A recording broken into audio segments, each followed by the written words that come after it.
General Tariq साहब, मैं साथ साथ प्रोग्राम करते करते रिपोर्टर हूँ तो मैं खबरें पता करता रहता हूँ। तो मैंने मोहसिन नकवी साहब का ढूंढना शुरू किया कि मोहसिन नकवी साहब कहाँ तक पहुँचे। तो उनके ऊपर लेटेस्ट अपडेट यही है जो मैंने आपको बिल्कुल बताया बिल्कुल। कि उनका लॉन्ग स्टे हुआ ईरान के अंदर और आज ही वापस आए हैं। तो इस लॉन्ग स्टे में मोहसिन नकवी साहब ने वहाँ बैठ के तो आराम तो नहीं किया होगा, उनके फील्ड मार्शल साहब से बराह रास्त उनका कांटेक्ट है, तो मैसेजेस इधर भी जा रहे होंगे, वाशिंगटन से भी आ रहे होंगे और वो कंटिन्यूस एक्सचेंज हो रही होगी। तो अब एक्सपेक्ट क्या किया जाना चाहिए?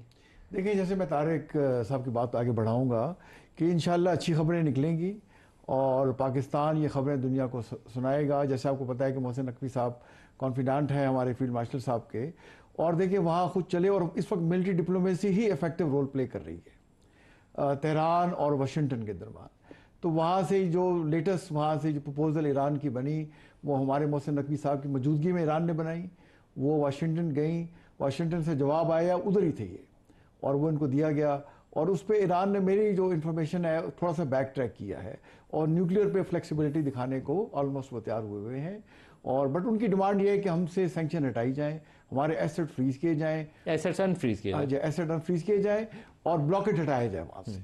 साथ वो बात कर रहे हैं कि जी सारे मिलिट्री बेसिस भी खाली करें, रेपरेशन भी दें। वो मैक्सिमलिस्ट नहीं होगा, वो मैक्सिमलिस्ट पोजीशन है। असल में तो अनफ्रीज एसेट्स, जी, सैंक्शंस का खात्मा, दो उनकी बुनियादी इश्यूज हैं जो एड्रेस होने चाहिए। और अमेरिका का एक न्यूक्लियर हथियार के लिए वो जो अमेरिका का एक इशू है और हुर्मुज़ खोलना, हाँ कि आप न्यूक्लियर हथियार जो नहीं बनाएंगे और हमें अंडरस्टैंडिंग दें और लॉन्ग टर्म अंडरस्टैंडिंग दें।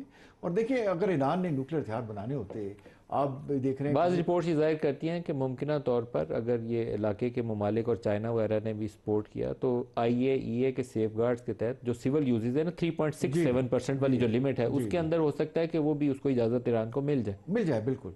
तो मेरा ख्याल है ईरान के लिए आइडियल मौका है कि इससे फ़ायदा उठाए।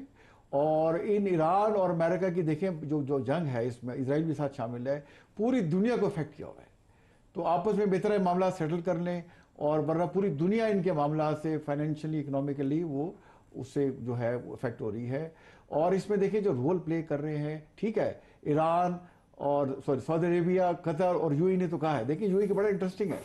तो यूएई तो कह रहा था कि हमारे साथ देखें हम पे ड्रोन अटैक हो रहे हैं, फुजैरा पे, फैक्ट्री पे। और साथ इजराइल ने स्टेटमेंट रिलीज की कि हमारे प्राइम मिनिस्टर ने ड्यूरिंग द वॉर विजिट किया यूएई, IDF के चीफ ने भी और प्राइम दोनों ने मिनिस्टर फॉर्मली ने भी, और ये कह रहे हैं कि जी विजिट नहीं हुआ। तो देखिए ये जंग और जो है नेतन्याहू एंड मौके पे आपको दगा दे सकते हैं।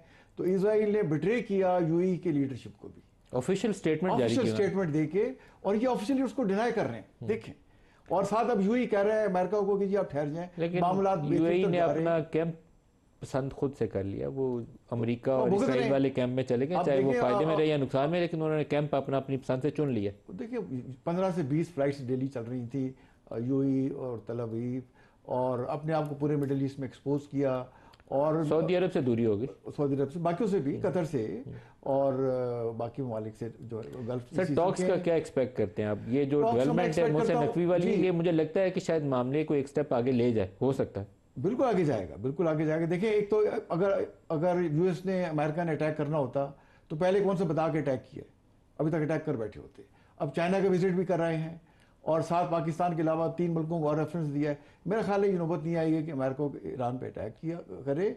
और मोहसिन नकवी साहब ने वहाँ बैठ के फील्ड मार्शल साहब की सारी जो बातचीत है उनसे की होगी, और देखिए वहाँ जो जवाब जा रहा है, आ रहा है, उसको साथ वहाँ बैठ के उनके साथ डिस्कस किया है।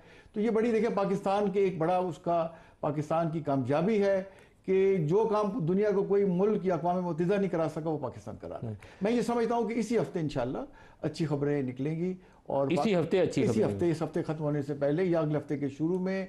और मैं समझता हूँ second round of Islamabad talks जो है इंशाल्लाह मई के अंदर ही पाकिस्तान में होगा, मई में होगा इंशाल्लाह।